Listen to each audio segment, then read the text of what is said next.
The BinckBank Tour, not the best weather conditions, despite some brightness at the beginning of the day. Yes, it was turned out to be rather glum. In fact, in more ways than one, black and blue for some, I can tell you. The Golden Kilometre, something that defines this race and something to look forward to, as well as 3 laps of a circuit that was getting increasingly damp as the day wore on.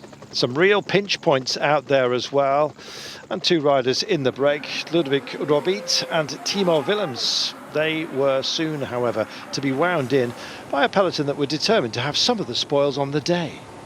Ludovic Robit it was that took the first of the 2 checkpoint sprints, and as the pack started to wind them in, real estate was at a premium.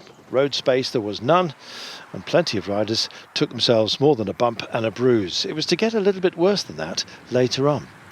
23 kilometres from home, and Sepp van Mark, an eternal bridesmaid, decided that if he was going to go long, he might have some fun. Looking for bonus seconds, 3 sprints compressed into a golden kilometre, offering up 9 seconds to the lucky, or indeed the brave. Didn't quite work out, and as the sprint started to ring in, the bonus seconds started to stack up. Mathieu van der Poel taking 3 at the first time of asking. Dries de Bont, the new Belgian champion, taking over, but pipped by Jumbo-Visma's Mike Turnison, and Yves Lampaert it was then who would decide to help himself from De Koenig Quickstep, pulling through for the 3rd sprint. Incidentally, Mark Cavendish as well picking up bonus seconds. Good to see the Manxman with a feisty regard for what might be. Any seconds gained in that golden kilometre were to prove to be extremely useful. Armand Grondahl Janssen and Adrien Petit had clipped off the front at the bell with 1 lap remaining. These 3 laps indeed of the circuit at 15.6 kilometres each, and it was to turn out to be rather significant. Not their move, but the fact that the peloton was so locked together, and touches of wheels were always something that may well happen. Milan Menton of Sport Vlaanderen Belloise went off for the 2nd of the Super 8s, and in so doing broke the hearts of the 2 breakaway men who'd done much of the work. He it was that would lead that competition and find himself on the podium at the end of the day. Sean Deby out to sting. He can do on occasion, but in this company, would he have any luck? Bad fortune it was for Guillaume Boivin of Israel Startup Nation, sitting in the middle of the road and collecting a whole raft of favourites for the race. 4.3 kilometres from home meant that as the race was already on, you can see the ticker was ticking down for those who'd made it through the block. Everybody who was caught behind it would pick up big time on the day, time penalties you might say. Well, it left a very select group to go for the final sprint. Favourite had to be Ackermann, and with a lead-out man looking very, very confident, would it be him? Well, we had to wait until the last 100 metres before the day's winner made his move, and it was a very clever move by Jesper Philipsen.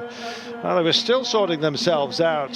Danny van Poppel of Circus Wanty thought that he might have an option. He went first, marked out by Ackermann, but then this. Jesper Philipsen showed his nose when he needed to and stole the day. Mads Pedersen getting up for 2nd place, and Pascal Ackermann, the out-and-out favourite, had to be content with 3rd. What a dramatic day, and what a winner. Jesper Philipsen timing it to perfection and taking the day and the lead of the race. Well, those that were caught out in the crash really have an awful lot to account for. Bit of bad luck, you might say, but the brave and the sensible were out front. Jesper Philipsen was that man. A modest margin, but a handsome one. And when you factor in the bonus seconds, then he is our leader. Well, bad news for those who are hoping to not only get something out of this race, but deeper into the classics as they come.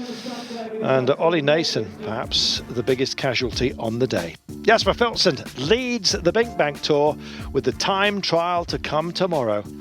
A great leader indeed, gets himself a tricycle as well to play with. That's his winning margin. Mark Cavendish, with the bonus seconds picked up out on the road in the golden kilometre, finds himself in the top 10.